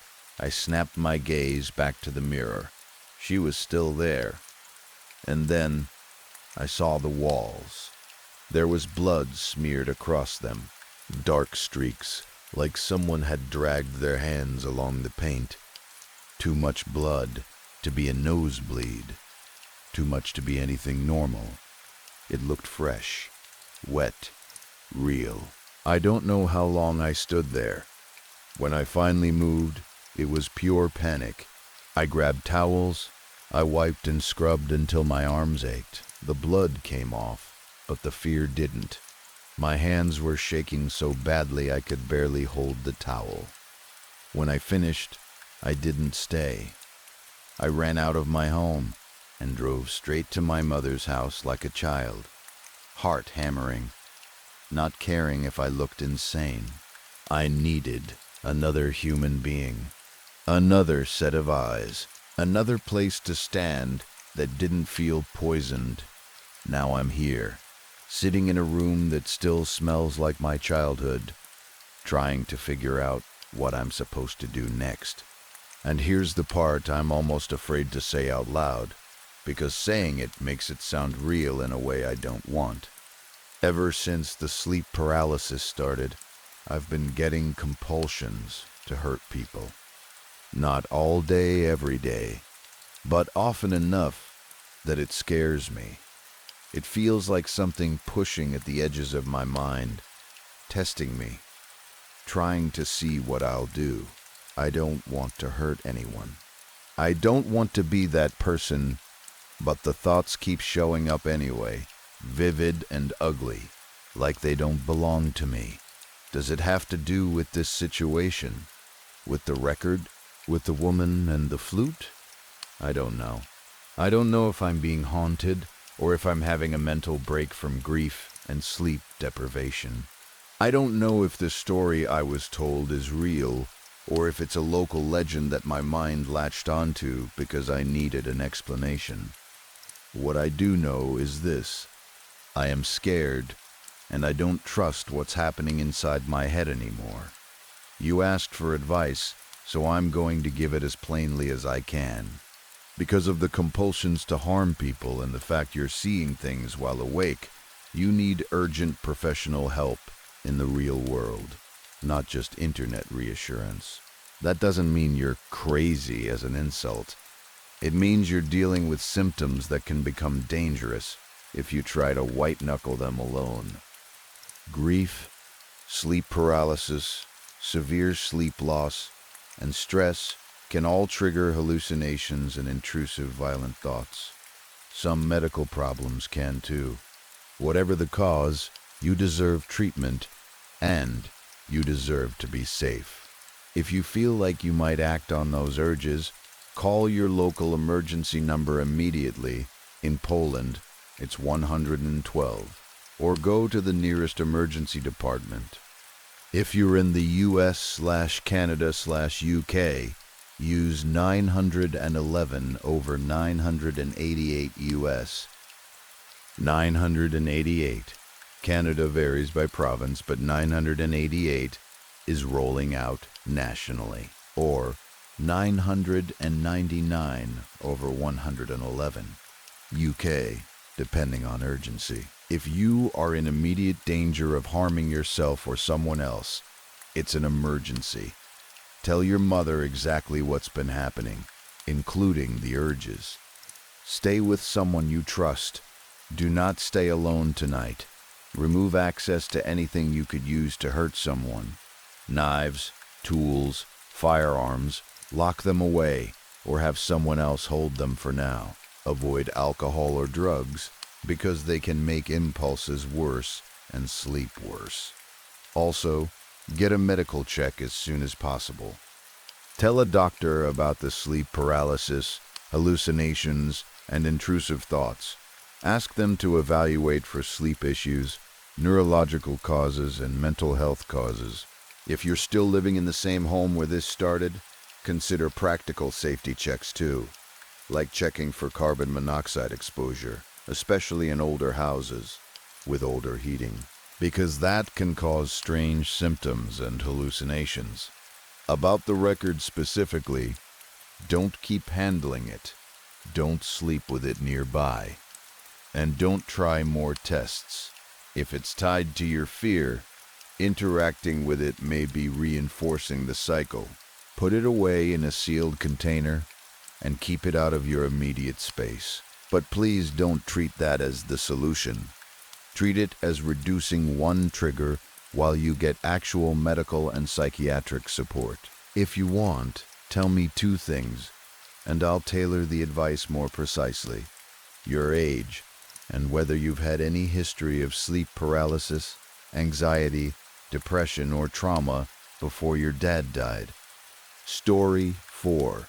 I've been keeping notes about the strange things that happened at the funeral home. I didn't do it at first. In the beginning, I told myself I was being paranoid, or tired, or letting the atmosphere of the place get into my head.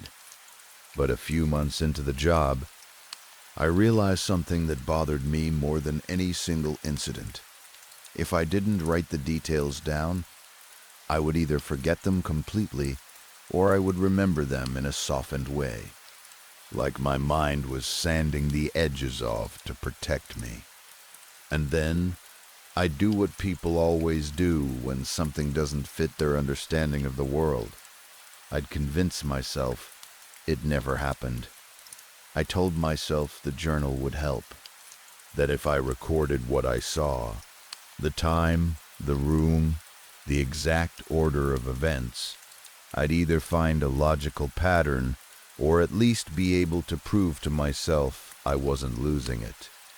But the truth is, writing it down hasn't made anything clearer. It's only shown me how little I understand this building and how quickly unusual becomes routine when you keep showing up every day. Last week, something happened that unsettled me more than anything I've experienced so far. Not because it was the loudest or the most violent, but because it felt deliberate. It felt like the place finally noticed I was paying attention and decided to respond. It started with a body that was, in every possible way, ordinary. He arrived late in the evening. He was a normal age for the kind of calls we get. The cause of death was normal. The paperwork was clean.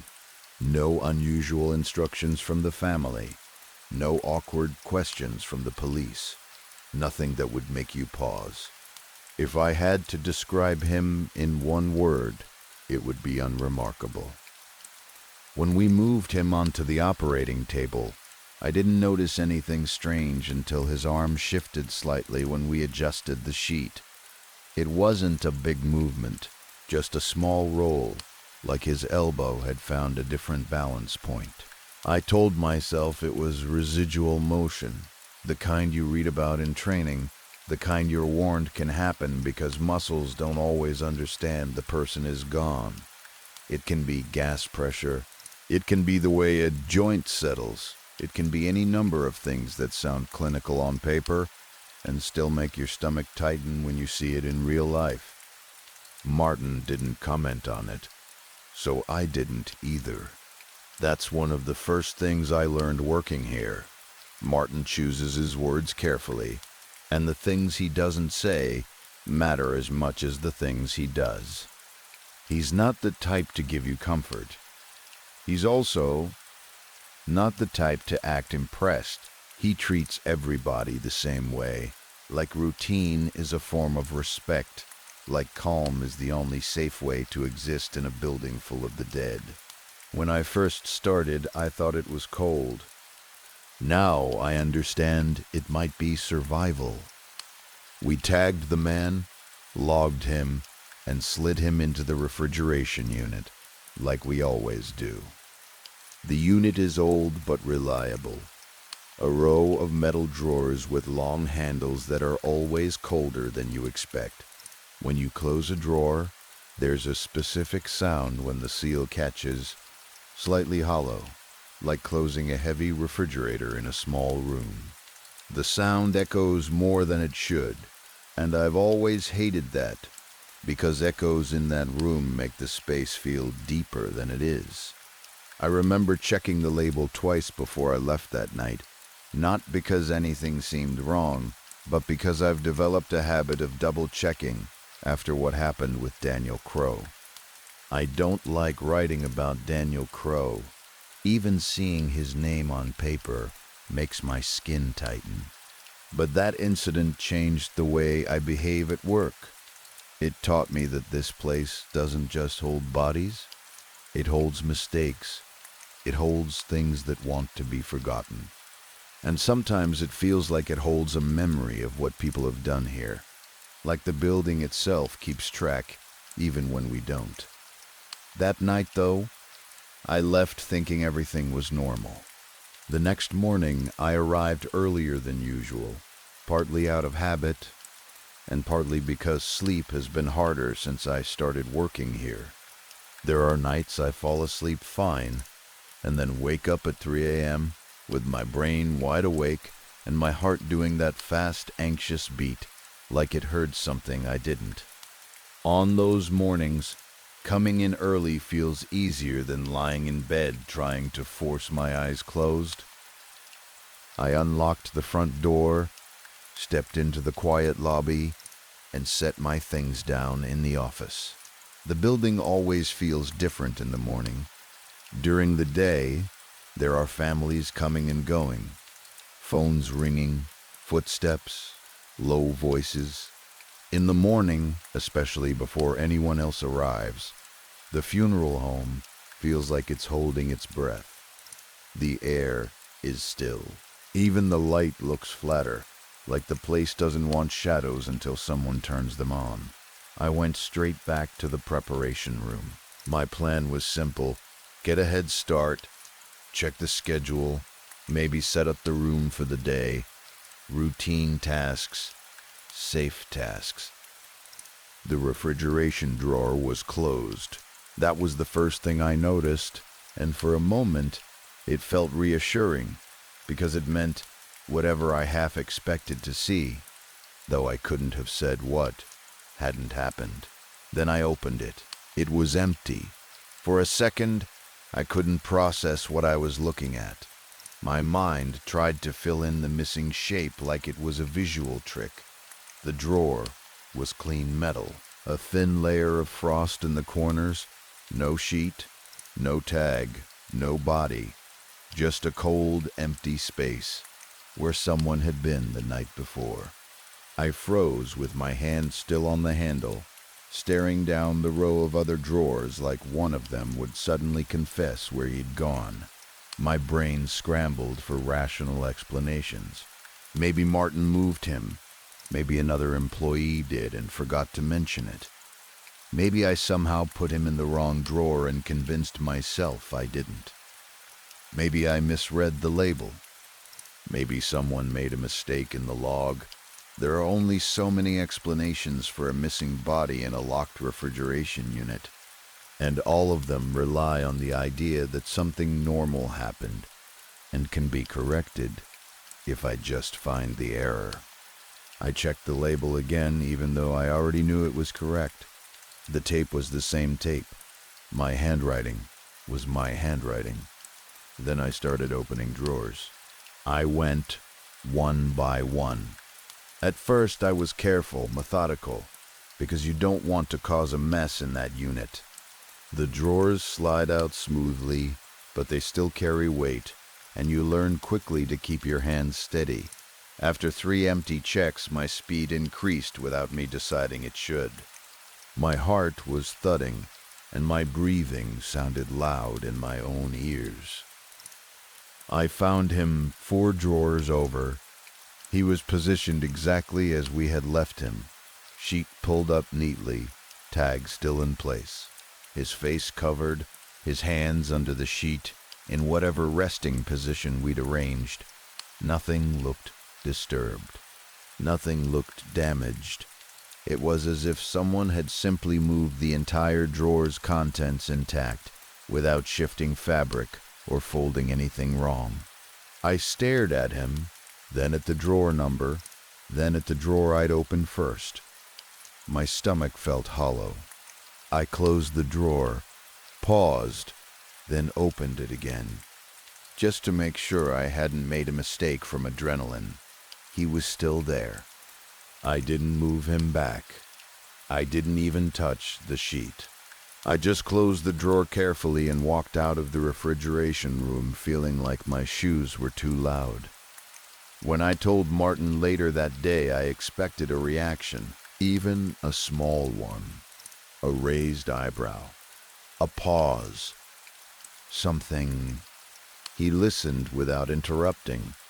Face neutral. Eyes steady. When I finished, he gave the kind of response you'd give someone reporting a minor inventory problem. "Write it down," he said. That was it. No argument, no disbelief, no questions that would suggest he thought it was impossible. Just a practical instruction, as if this was something that happens and needs documentation like any other issue. "Time," he added. "Drawer numbers.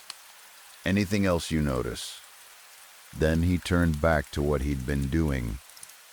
That was when I got the first real sense that this wasn't new to him. Maybe it wasn't even rare. Maybe the reason he didn't react was because reacting would mean admitting something that can't be fixed. The rest of that day went normally.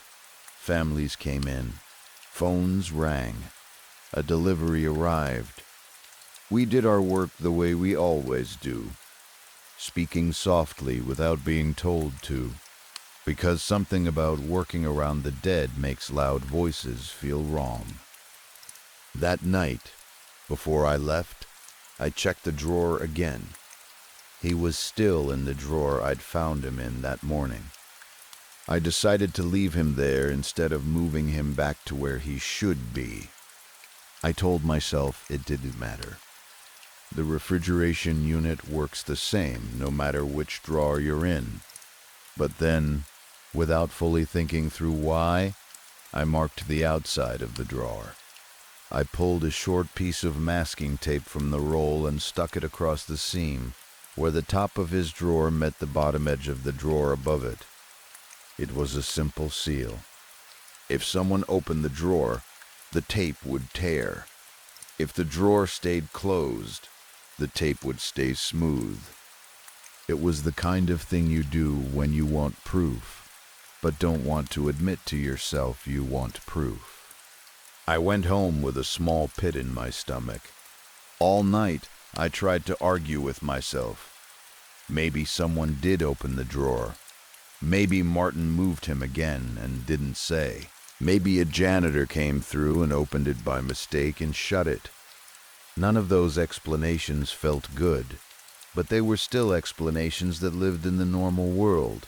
The next morning, I skipped my usual routine and went straight downstairs to storage. The drawer was closed. Relief hit me for half a second. Then I stepped closer. The tape was broken, not torn completely off, but clearly moved. It looked like someone peeled it away carefully, opened the drawer, closed it again, and then tried to press the tape back down where it had been. The tape had a small crease, a tiny dog ear fold at the corner that hadn't been there when I applied it, and when I leaned closer, face near the seam, I could swear I saw a fingerprint on the tape, a dull, oily smudge in the exact shape of a thumb. Something settled in my chest at that point, not full panic, but certainty. The kind of certainty you feel when you realize being more careful won't fix what's happening. This wasn't a sloppy mistake. It didn't have the feel of human error. It felt like response. I inhaled, shaky, and opened the drawer. Empty. This time I didn't hesitate. I moved through the other drawers until I found him again, farther down, and positioned slightly differently. One arm was angled in a way that looked wrong, hanging just enough that I knew it hadn't been like that the night before. The sheet was still mostly neat, but the fabric at the wrist was folded differently, like the arm had been shifted underneath, and the cloth had followed. Over the next few days, I documented everything, not just drawer numbers and times. I wrote down the order I checked the drawers in. I wrote down where the prep cart was parked, which tools were on it, and where they were placed. I wrote down the condensation patterns inside the unit door. I even wrote down the sound the drawers made, because I started noticing faint variations, tiny differences in the metal slide, in the way the seal caught, like the unit was not fully consistent from one drawer to the next. The more I paid attention, the more it felt like the movement wasn't random, like something was choosing, like something was testing limits. On the fourth night, I stayed late. I told Martin I had paperwork to finish. That was partially true, but the real reason was that I wanted to see it happen. Up until that point, all changes occurred overnight in the stretch of time where no one was watching. If I was there, if I stayed in the building, maybe nothing would move. Or maybe it would. Either way, I needed to know. The funeral home at night is not like the funeral home during the day. The building becomes heavy. Quiet doesn't feel empty. It feels filled with something you can't name. The air itself seems thicker, like it's holding old breath. Floors creak differently. Corners seem darker even when the lights are on. You start to hear small sounds, pipes, vents, the building settling, and every sound asks the same question: was that normal? When I stepped into the preparation room that night, I had the distinct feeling I was interrupting something. There was no evidence of anything happening, no movement, no noise. Just the feeling, sudden and strong, like walking into a room where people stop talking the moment you enter. The drawer was closed when I approached it. The handle was colder than usual under my fingers. For a moment, I hesitated, aware that this wasn't routine anymore. It felt like a test, like the moment I opened the drawer, I would be agreeing to something I didn't fully understand. I pulled it open. He was there, exactly where I'd left him, sheet neat, tag in place. Nothing shifted. It should have reassured me. It didn't, because by that point the absence of change felt deliberate too, like it was waiting, like it could move and was choosing not to, like a person who stays still until you turn your back. I stood there longer than I meant to, watching and listening. The refrigeration unit vibrated softly, a low, steady hum that I could feel through my fingertips on the handle. The room held its silence in a way that made my ears strain, as if they were trying to catch a whisper under the hum. Eventually I closed the drawer. I pressed it firmly until the seal caught. I turned toward the door and reached for the light switch. I wanted to leave. There's a point where staying stops being observation and starts feeling like participation. I couldn't tell which side of that line I was on anymore, but I knew I didn't want to cross it. Then, with my hand hovering a foot from the switch, the lights went out. Not slowly, not flickering. Off. For a moment, the room existed only in the dim spill of hallway light behind me. It was enough to outline counters in the shadow block of the refrigeration unit, but not enough to see details. It was that in-between lighting where nothing is fully visible, but nothing is fully hidden, and your mind tries to fill in what the darkness won't show. That's when I heard it. Not loud, not sudden, A slow, careful sound, like weight shifting across a surface, like someone repositioning their feet. That sound doesn't belong to machines. It doesn't belong to pipes. It belongs to something choosing to move. I didn't turn immediately. I stood with my hand still raised near the switch, holding my breath. The silence deepened, not because it became quieter, but because it felt focused. The hairs on the back of my neck lifted one by one. Then I turned. The drawer was open. Not slightly, not misaligned, fully extended, track visible, interior exposed. It hadn't been left that way by accident. At first I thought it was empty again. Then I realized my angle was wrong. He had been moved forward, not dragged halfway out, not thrown, not dramatic, just pushed enough that the sheet sat closer to the edge than it had before, fabric catching lightly on the lip of the drawer as if it had been nudged toward the outside. I didn't step closer. I didn't reach out. I stood frozen, aware of the space between us, as if the distance itself mattered. Like the room had rules I didn't know, and one wrong step would change them. After a few seconds that felt too long, I took one step back. A clanging sound exploded in the small room. The drawer didn't jerk violently.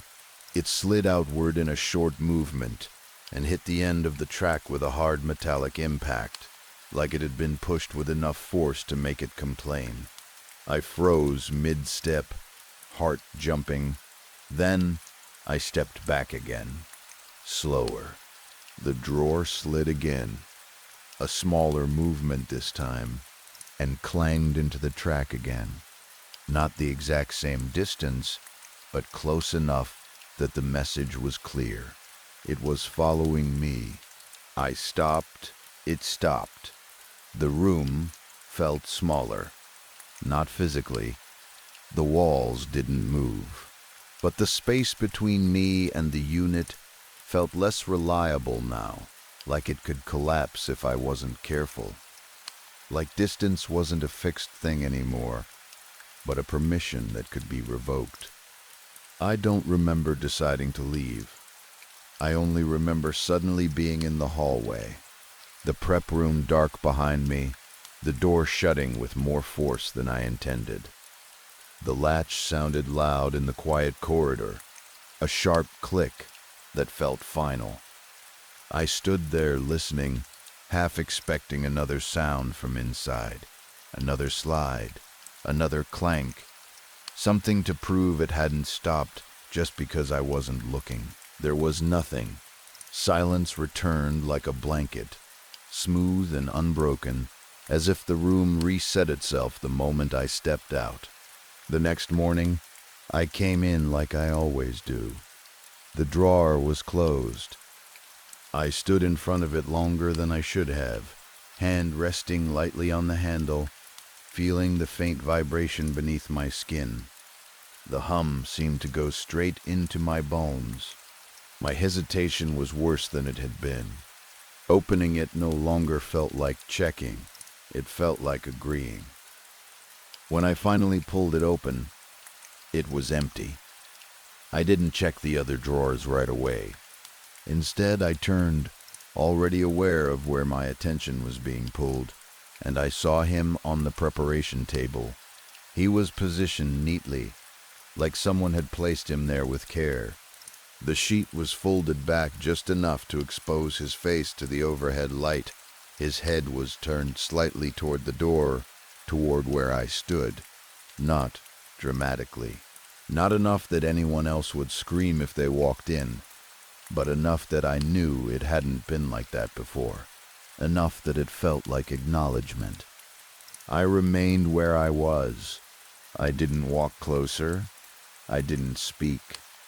I could feel the room's stillness pressing against my skin. It hit me then, clear and ugly. Whatever had been happening wasn't contained to a pattern I could observe safely anymore. It wasn't just drawers shifting overnight. It wasn't just the unit. It had moved into the room itself. It had moved into my side of the line. I stepped back into the hallway and closed the door, leaving everything exactly as it was. I didn't go back in that day. I told Martin I felt sick. He looked at me for a long second like he knew exactly what I meant, and simply nodded. I went home early, taking the same route I always take through town. The sidewalks were mostly empty.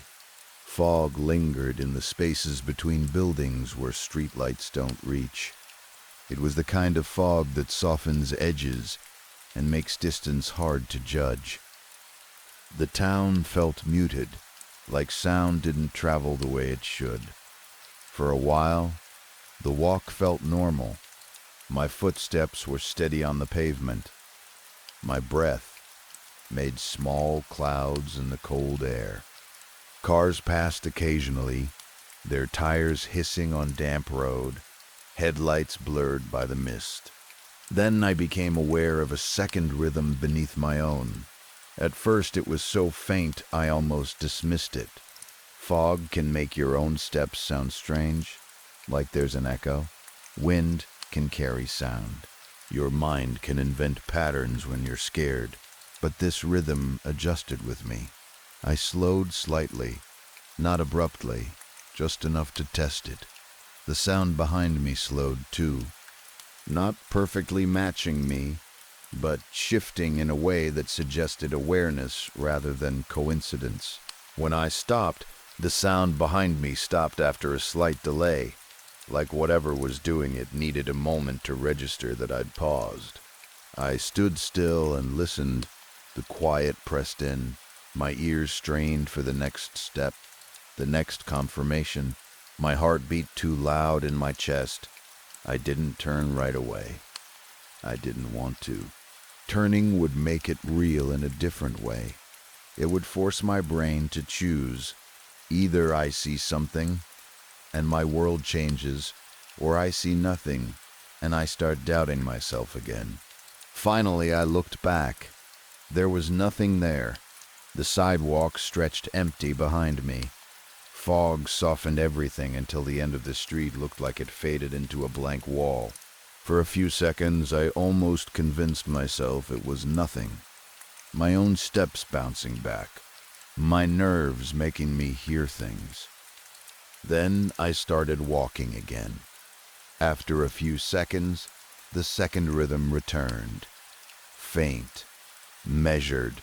Following? That was the moment I understood something I didn't want to understand. The pattern from the refrigeration room had left the building.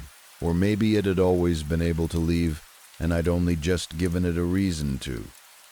Since then, I've been writing everything down more carefully. Every detail. Every change. Every small inconsistency that refuses to settle into something I can explain. I keep track of where things are supposed to be, even though that understanding only lasts until the next time I look. I've stopped trying to move him. I don't touch that drawer unless I have to. I don't correct anything anymore, because I don't trust that correction means safety. And I've started paying attention to the spaces outside the funeral home. Not just the building, not just the prep room, but the walk to my car, the street outside, the fog around the corner, the sound of footsteps behind me that stop when I stop. Because I can't ignore the possibility anymore that whatever has been shifting inside that room is not confined to it. And I can't shake the feeling that the distance between where it is and where I am may not be as fixed as I once believed.